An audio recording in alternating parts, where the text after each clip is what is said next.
well, he always thinking about sex, or she's shut down, she's never thinking about it. That's going to cause a lot of emotional pain. And what's really important is to understand that you're doing this as a defensive mechanism because it hurts. Mhm. And to be able to articulate that differently, like, I feel lonely. And when I feel lonely, I want to hit you with, well, you're always thinking about sex, or you're never thinking about sex, to get past that, because it is never helpful. Those labels are hurtful, and we tend to shut down in face of them, not open up to each other.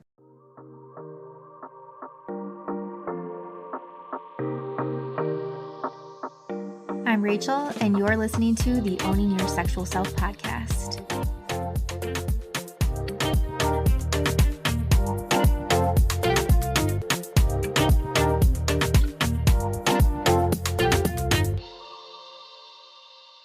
Hello, friends. Welcome back for another episode.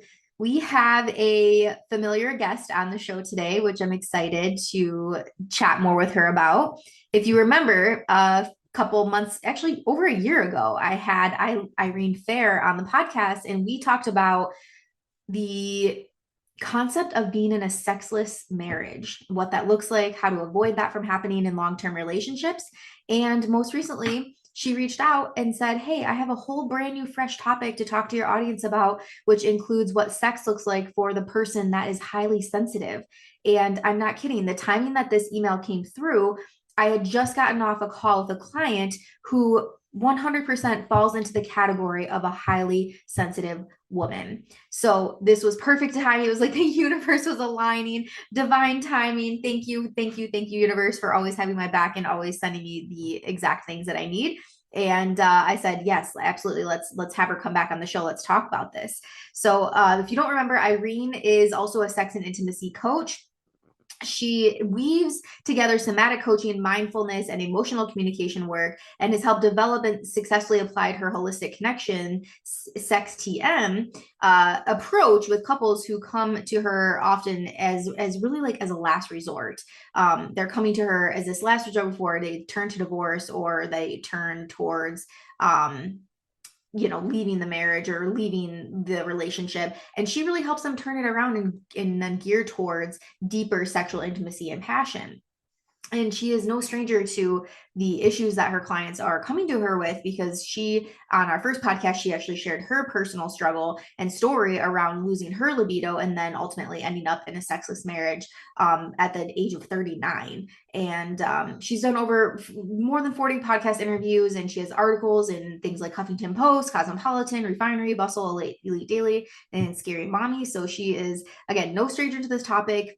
She has experienced these things personally herself, and is now able to help tons and tons and tons of clients through this, and couples through this as well. So we're talking again about all about this concept of the highly sensitive person. And women generally might fall more into this category than men, so we're going to talk a lot about that. But really having like unique pre-sex needs, we're going to talk through the importance of these pre-sex needs, and what turns the highly sensitive woman on, and when is she turned on. And we're going to, of course, as always, we're talking about the connection. The connection is always the point of goals here. Like the thing that you want to focus on is the connection. It's not necessarily the sex, it's not necessarily intimacy, it's the connection that you are building with your partner that then makes intimacy and sex and all the things in between more available for the both of you.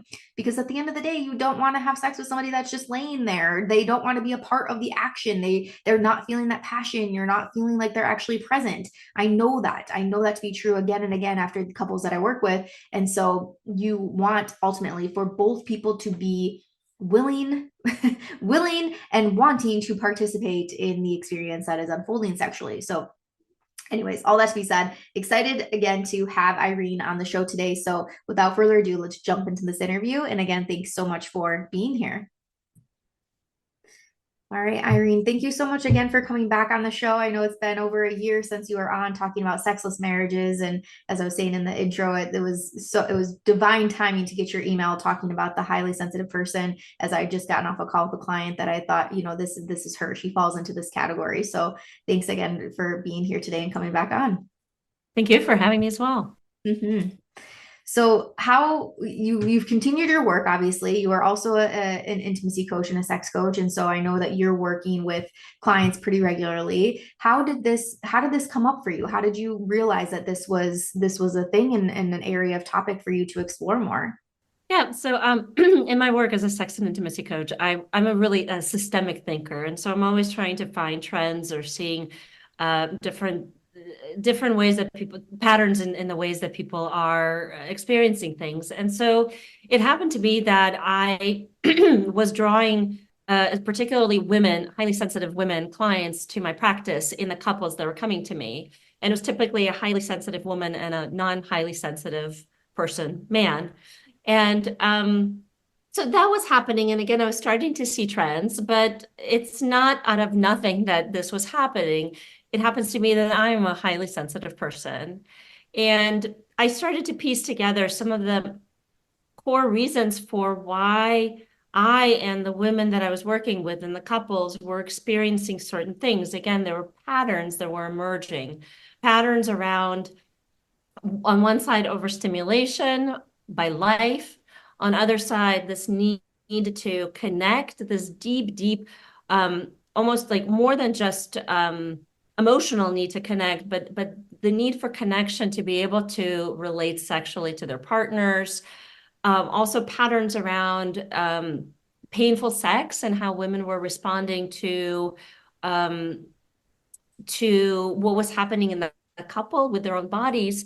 And so again, I just started to look at this, step back and look at this as a system and think, wow, there's something in common here. And so that led me to see being highly sensitive as the thread between all of us. And again, the thread that's, in my work with couples, it's particularly about sexual desire in a long-term relationship where the woman loses her interest in sex. And so a light bulb went off that being highly sensitive, the woman particularly being highly sensitive, was this common thread. And I realized too that for myself and pretty much all my clients, the common sex advice that's given didn't fit. It never fit. And so I started to again understand why, because as a highly sensitive person, we have these what I call pre-sex needs that need to be met, that are not talked about in mainstream culture, and that of course are not part of culture where only 1 out of 5 people is highly sensitive. At the same time as 1 out of 5 people is a lot. It's 20% of the population, by some Mhm. estimates even more. And so I started to frame this differently and started to um, relate to my clients and to myself differently and get different results when we start to pay attention to these things. Yeah. And as you're speaking it, what's coming up for me is it's not necessarily just from the physical side of it. When you say somebody that's highly sensitive, it might not be that, oh, if you touch me a certain way, it feels more painful than it should, or than it would to another person, or if you tickle me, that I'm too sensitive to that if it's too light of touch. So I'm hearing more of like emotional needs coming through and sensitivity around emotion and physicality. So can you share a little bit more on that? Like what exactly encompasses all of somebody that is highly sensitive? So I've identified well, actually 4 areas of sensitivity that are applicable to a highly sensitive person. The first one is the most common one that we think about, and that is sensory sensitivity. So that may be being able to detect and absorb more noise in the environment. So that could be literal noise, right? Being affected by auditory noise, by traffic, by having a lot of stimuli from different aspects. And that causes a lot of overstimulation. Again, picking up so much noise, and that filter is not being there to tune out noise that we don't want in our lives. And so overstimulation is real, and that can cause the body to shut down, to produce tension, like harden up against more stimulation. And of course, that's challenging when it comes to sex and intimacy, because if we are overstimulated sensorially by the world, and sexual stimulation is more stimulation on top of that, people are going to react. They're going to shut down if there's no way to process that. Mhm. And so this is a very big key when it comes to sex and sexual desire, is knowing how to protect yourself from overstimulation, to recover yourself from overstimulation, and to work with it when it comes to transitioning into sexual stimulation. And I'll talk more about that also when it comes to pre-sex needs. Mhm.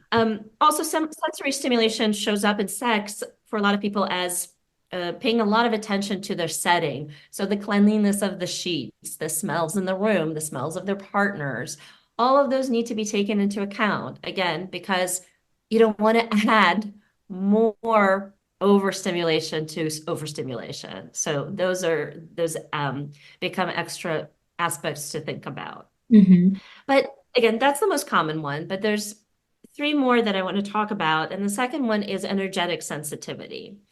And that is the ability of a highly sensitive person to walk into the room and to be able to read the room instantly.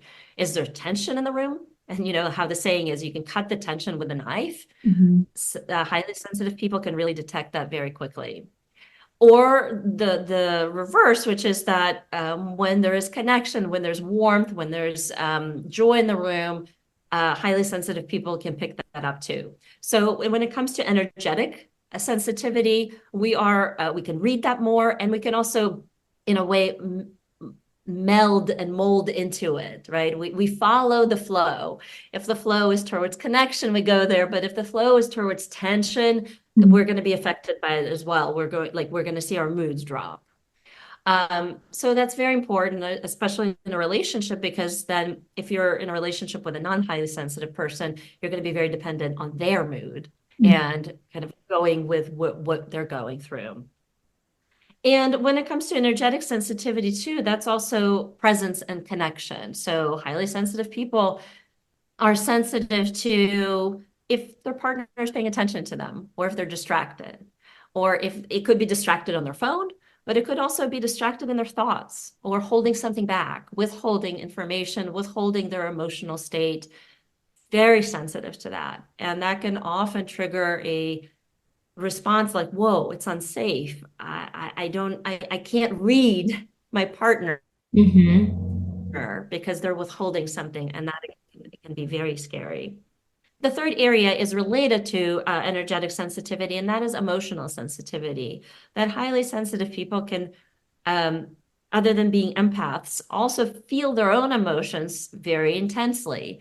And that works on both ends of the spectrum. It could be intensely feeling joy and ecstasy, and intensely feeling hopelessness, despair, sadness.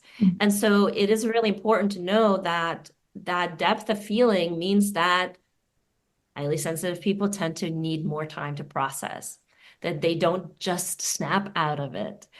No one can just snap out of it, but highly sensitive people even more so.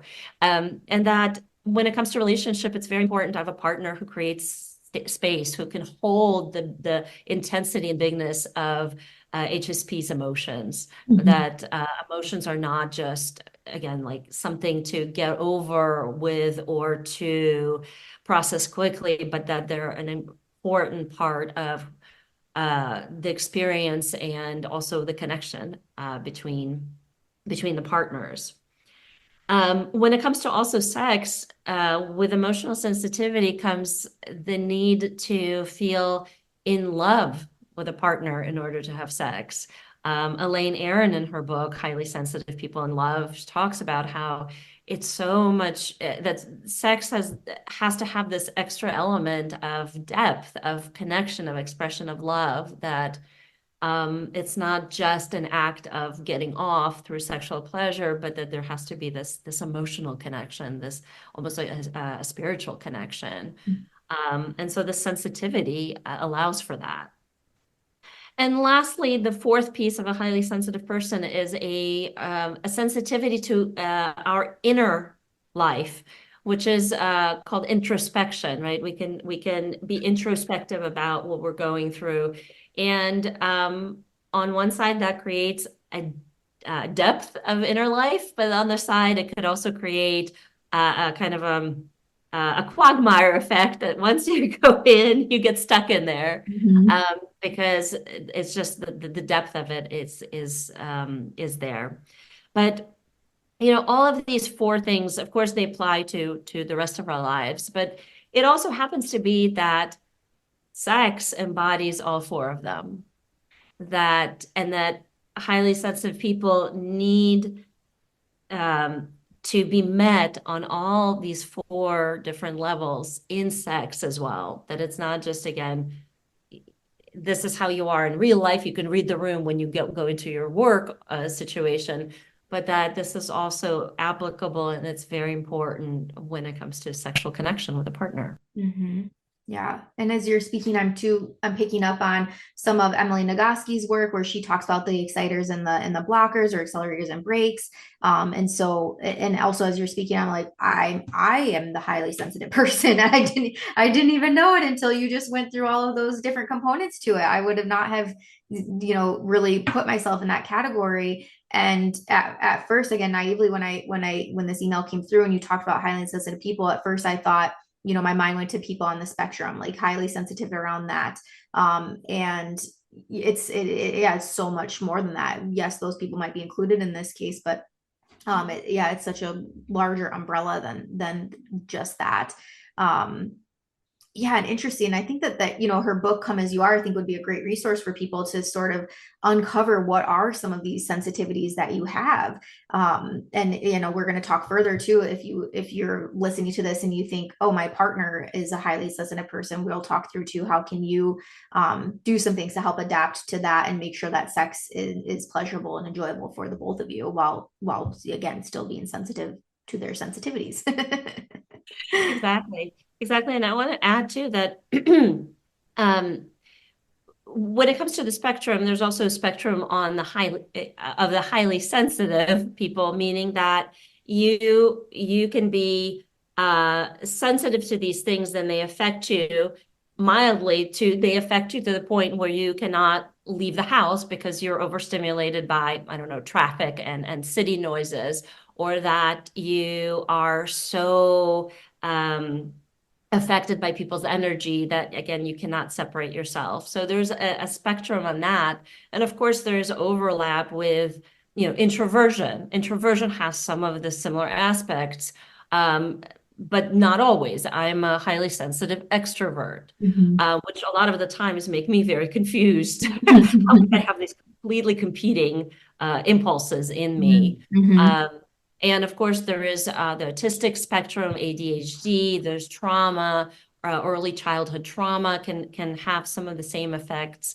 But the key piece is that, and this is what I teach all my clients, and this is the big message that I want to get across, is that this is not something that's broken about you, but something to learn to work with. Just like, if you had a vase made of plastic versus a vase made of ceramics, you want to learn how to handle the Mhm. vase with ceramics differently than one that can be kind of thrown around at a picnic versus, Mhm. again, something that you would put and that you would handle differently. And so it's about learning how to be with our sensitivities and in a way that doesn't impact us, does enhances our life rather than hinders it. Mhm. Yeah. And two quick questions. You mentioned a book, highly sensitive. Can you say the name of the book again and the author? Yeah, so Elaine Aron did a lot of research about, I think, 20 years ago. She has several books, one called The Highly Sensitive Person. The second one is The Highly Sensitive Person in Love. There's a couple more. Mhm. And she talks about, first of all, on her website, she also has a quiz that you can take to determine if you're highly sensitive. And then she cites a lot of her own research, which she has done to come up with this term and this understanding. Mhm. Great. Yeah, because that I wanted to ask, like, in these books, is sex something that's discussed, or is it more just in general terms? So it sounds like probably the, yeah, highly sensitive people in love, and definitely will link the her website to be able for people to be able to check out that quiz. My second question was, for somebody that is a highly sensitive person, do you think this a nature versus nurture thing, and where does it fall? Do you think this is something that people are born with, or is this something that we develop through childhood, and how, essentially our childhoods are? I definitely think it's both. Mhm. We are born with it. A lot of it has to do with having a sensitive nervous system, a nervous system that, again, picks up a lot more things in the environment. A less sensitive person, excuse me, a less sensitive nervous system would have more of a filter, and not pick up the noise, right? What we can consider like the extra noise. But at the same time, is that it's also picking up nuance. It's Mhm. picking up um, the flowers alongside the road, as if you were driving on a bicycle versus flying by on a train that's going 100 miles an hour. So it comes down to having a highly sensitive nervous system. So a lot of this comes from being born with that. And at the same time, nurture has a huge piece in it. Uh, Childhood traumas, adverse childhood experiences, ACE. Um, Highly sensitive people are more prone to be traumatized by adverse situations. So the childhood experiences then amplify our sensitivity. At Mhm. the same time, as our culture does not welcome sensitivity, I know I've all my life struggled against the label of being high maintenance. So, highly sensitive people are called dramatic and attention seeking and high maintenance. And so we also learn to shut away these parts of ourselves, to act as if we're not sensitive, to dismiss our own needs, to people please, to break our own boundaries and do things that we're not comfortable with because we want to belong. And so that shapes us and who we are as well. And numbing out our sensitivity makes us even more sensitive. It has the completely opposite effect.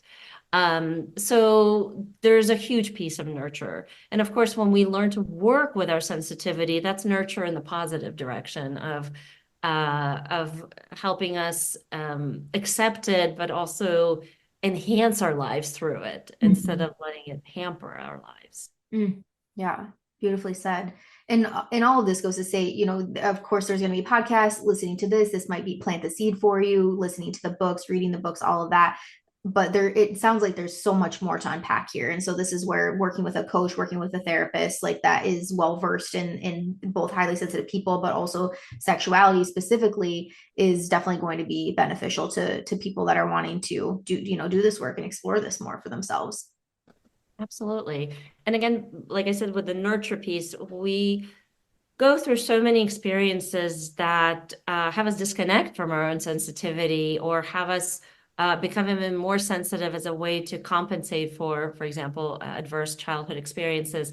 And so it's important to learn what is what, to Mhm. unpack that with someone, and to learn the deep gift of self-acceptance and to be able to work with that. Yeah. It's truly profound work. Hmm. Hmm. So you started to talk around some of these pre-sex needs for highly sensitive people. Let's get into that more. What would that look like exactly?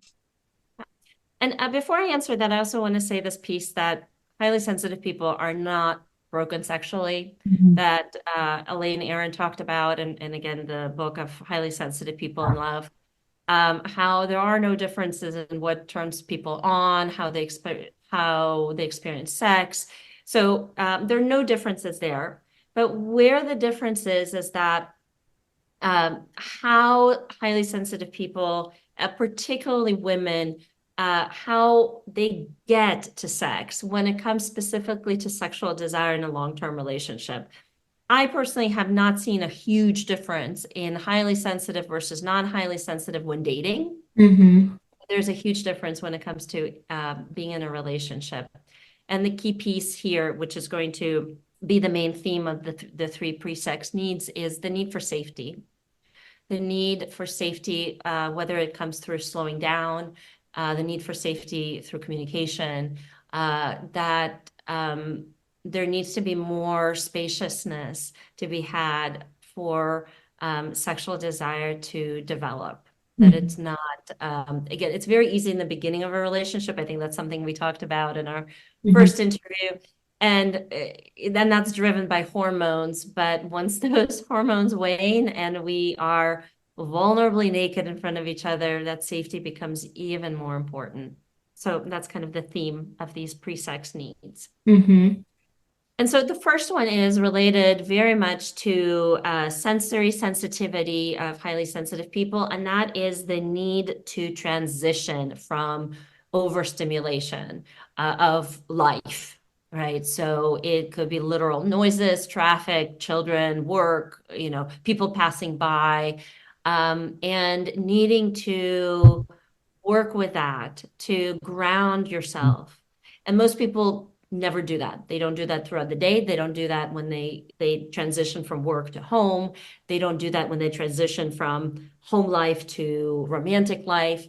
And that has dire consequences because if you are already stimulated to the point potentially of overstimulation, extra stimulation is not going to help you. And so, and a lot of highly sensitive women in particular, but men as well, will say stuff like, my partner touches me at the end of the day and it feels awful. It feels revolting. I hate to say that, but I don't want to be touched. It feels painful. That's a sign that you're already overstimulated. And like I said, it's too much. More stimulation is not going to help here. Mhm. And so that transition is incredibly important.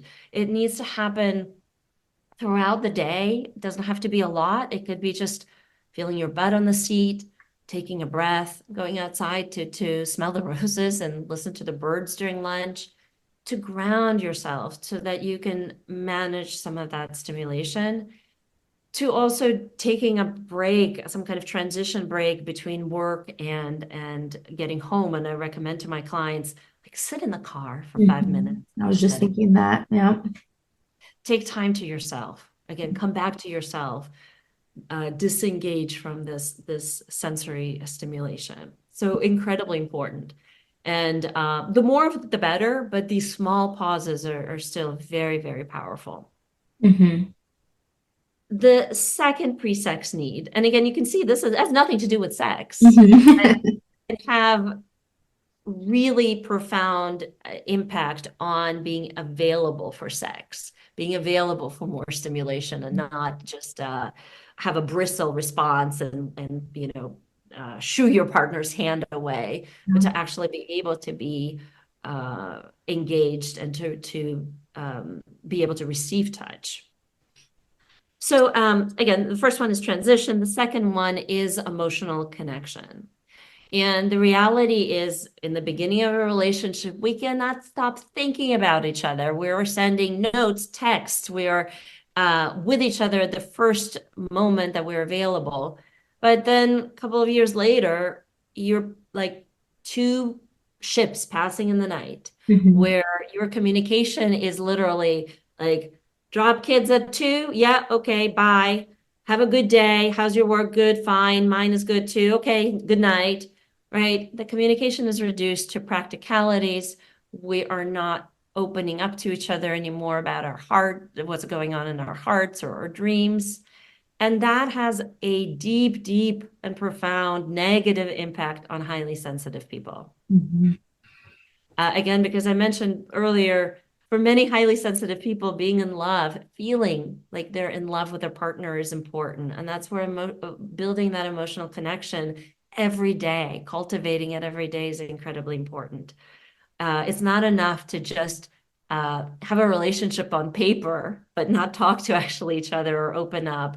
You need to have those conversations. And I think of it as you need to be lovers every day, not only on date night, not Mhm. only on vacation time or on Valentine's Day, but you need to be lovers with each other every day on the emotional level.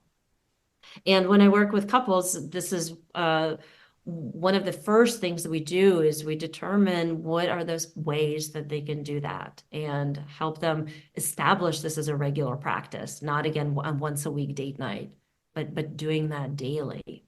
Because again, highly sensitive people are highly responsive to that.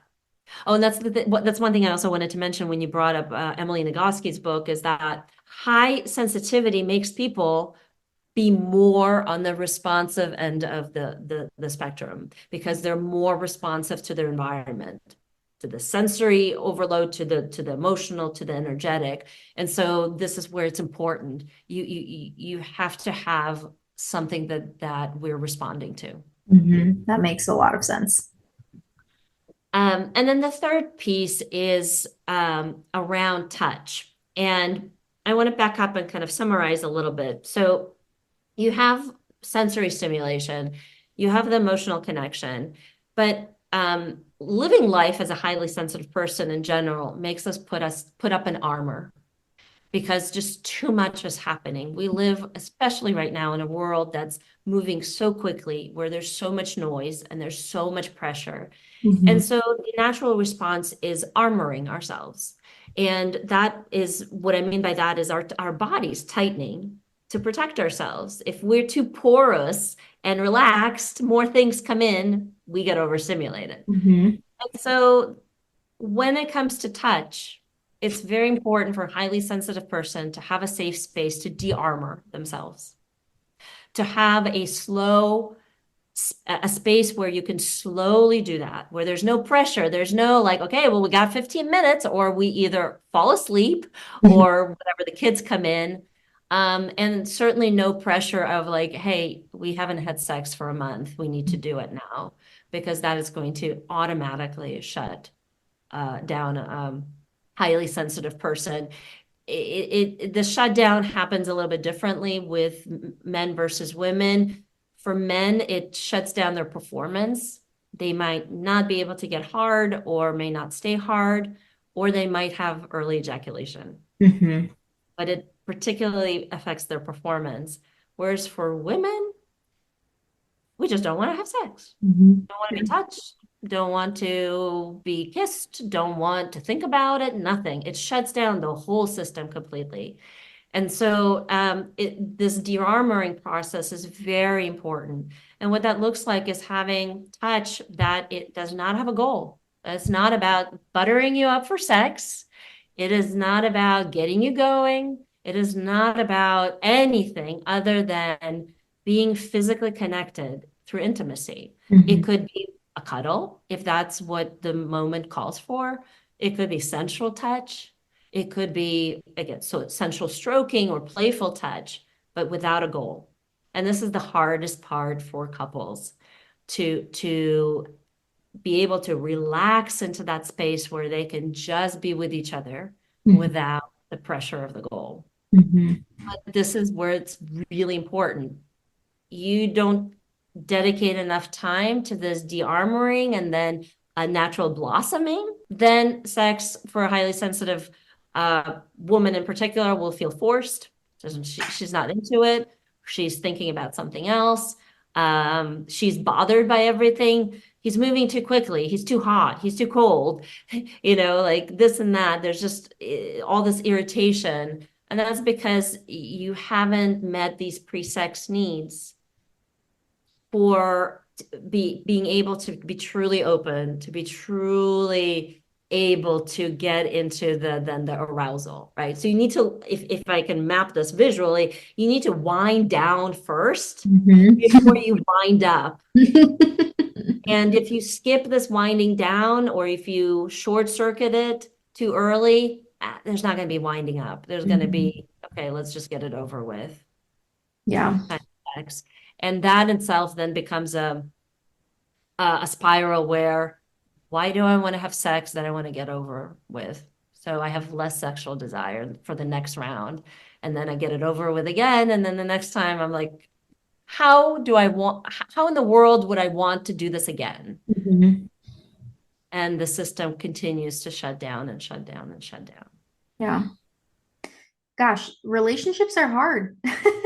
Sex is hard, relationships are hard, marriage is hard. I mean, there's so much work, and I know there's for so many, there's just that expectation, around sex that it should just happen naturally. You should just want to have sex. It should, right? Especially for those that are mainly fall into the spontaneous desire, right? It just happens for them, right? So it's just the flick of a switch randomly, no given time, multiple times a day, it's just there. And again, for probably the highly sensitive person, the person with the responsive desire, that is just not the case.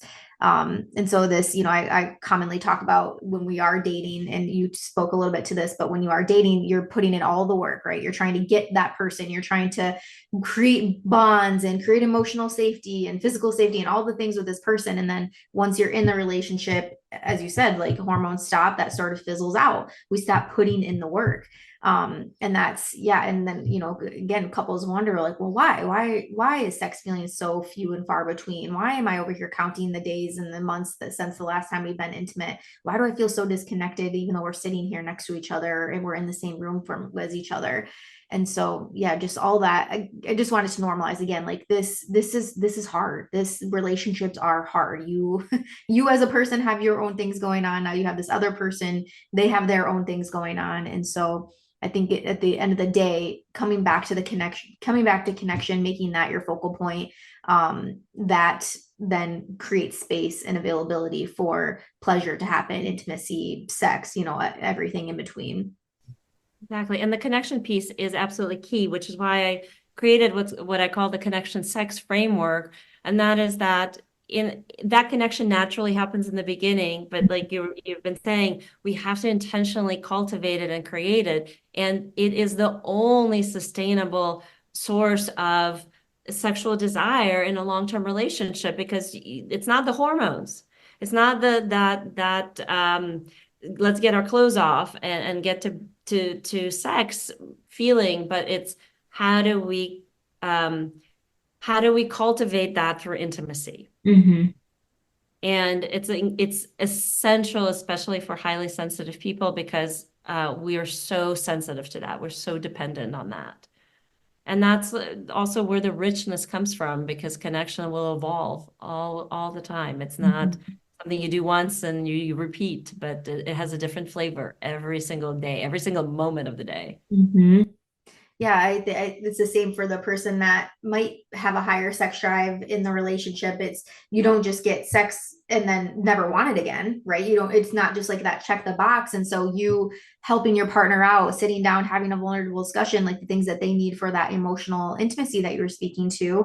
It's not just okay, we check the box and now I'm ready to fuck, right? It's like it works, it's the same. The two are actually the same. And so yeah, just kind of shedding some light on that too and looking at it through that lens.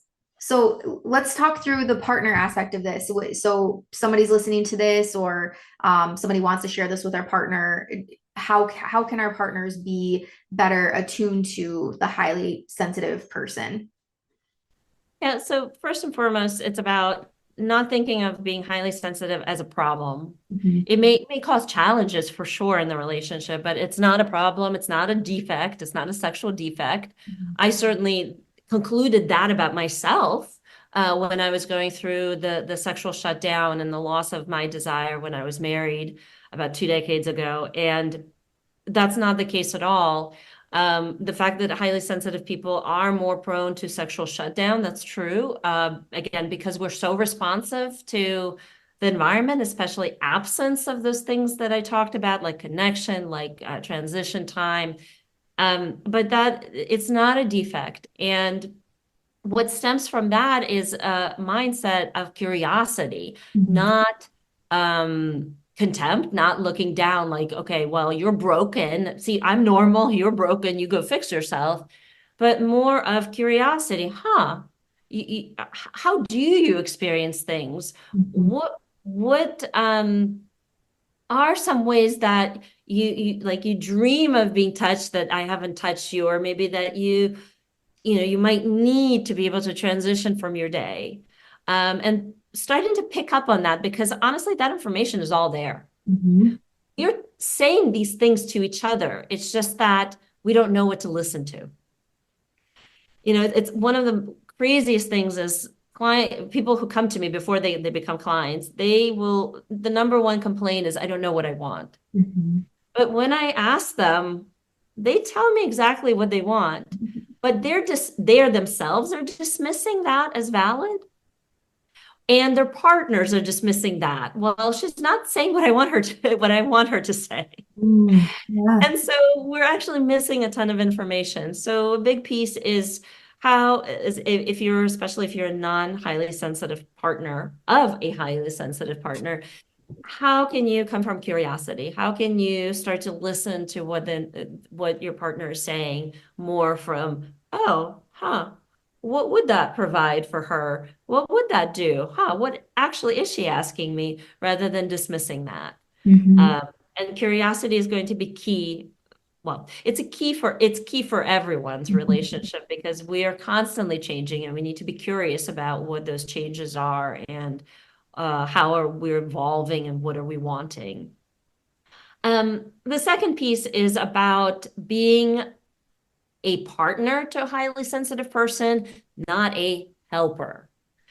And the difference is the helping mentality, however noble it is, right? It may most likely coming from good heart of I want to help someone, oftentimes comes from this kind of contemptuous position. They need help.